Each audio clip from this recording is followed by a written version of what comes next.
Alright, here we go with the slipper assembly on the B44.2.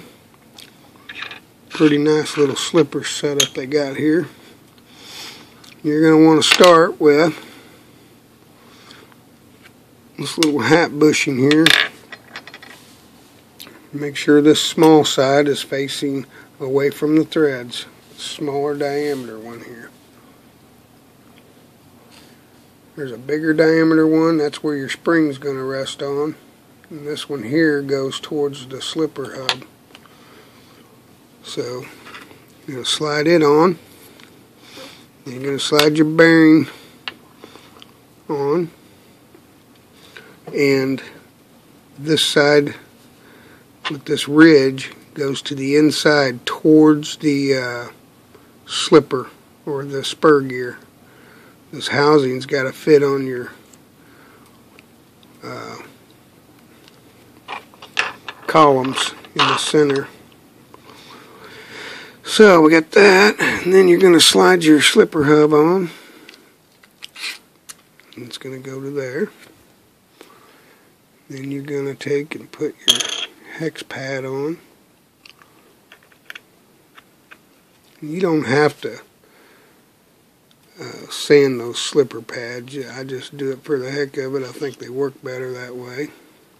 Just make sure it's in the hex real good like that. You're going to find yourself trying to pinch yourself together with all this stuff, keeping it a little pressure against it. And this right here you're going to want to take and put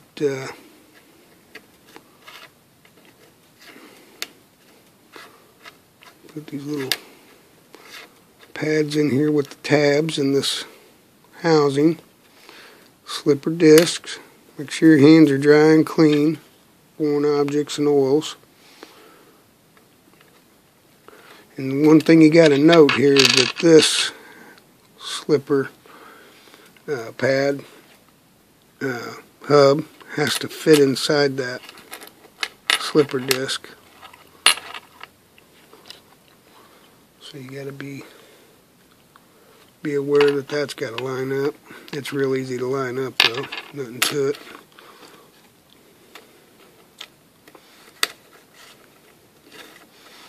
Put all them in there like so. And this little slipper housing here,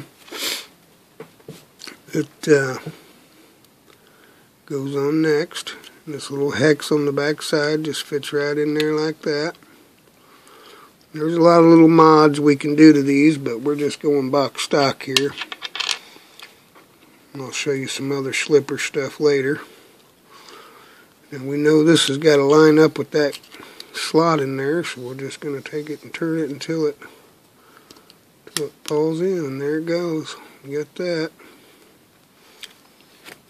Then we're on to the hat bushing again. First one goes on pointing with the protrusion pointing away from the hub.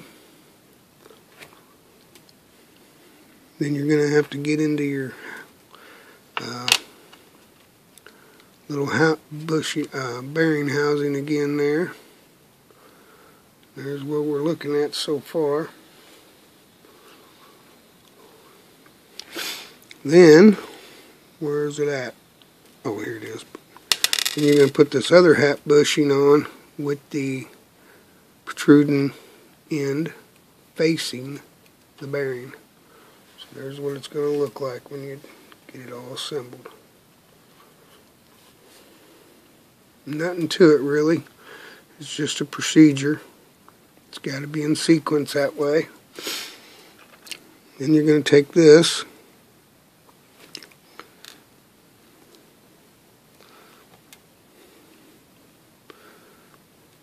slipper cup drive, and you're going to drop the pin down in there. You got to be careful because it'll fall out. You got to kind of hold it sideways. And we're going to put a screw in there just to, that'll help us put the set screw in there. That way we don't got to worry about it falling out on us. Do the same thing over on this side. Make sure that pin's in there all the way. we can get another screw in there, set screw.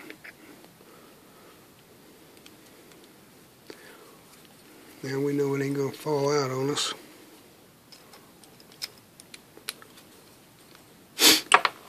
Nothing to it. Now we're just going to push this that way. Almost need a third hand for this kind of stuff.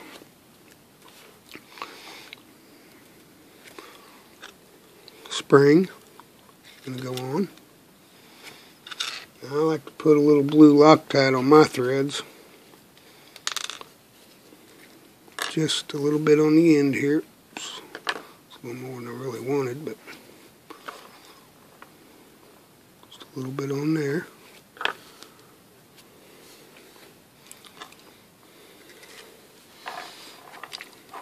We got this rubber O-ring inside there. We're just going to thread her down a little bit. Hand tight. Now we can just move freely. It's on. It is on there. It's in good shape. And we'll take this other little cup drive. I don't know why they do it this way with the O-ring to keep that in place. It's got to be a little tighter. But that's the way they do it. Then you just slide this O-ring on over it. I've seen a guy on RC Tech. He says he uses another one of these with the set screws on the end. And that's a pretty good idea. I don't see why it wouldn't work. Same thing on the inside.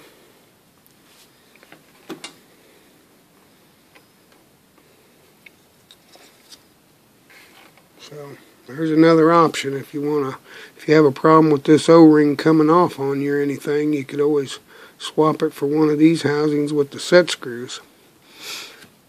Now I'm always experimenting around with slipper pads and slippers and diff gears and different ways of shimming and stuff. And I like to tighten this down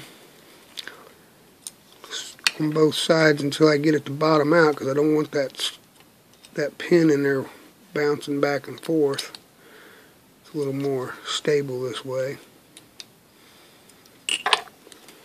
And there you have it.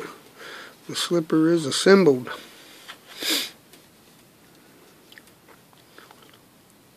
These 3-pad slippers are pretty nice.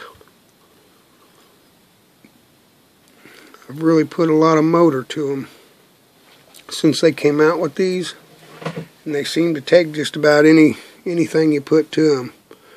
5.5, 4.5, they hold up great. You can run them tight, you can run them a little bit loose. They just they hold up good. And there you have it. It's ready for installation, and we're going to be getting to that here pretty quick. It's going to be on page 11. So step 10 is done. Your slipper is assembled and ready. Nothing too extraordinary or out of the ordinary. Pretty easy. Just gotta be able to hold everything into place and put it all in a sequence there, and it goes together pretty good. So there's another wrap. We're moving right along on this kit. I'll catch up with you guys later.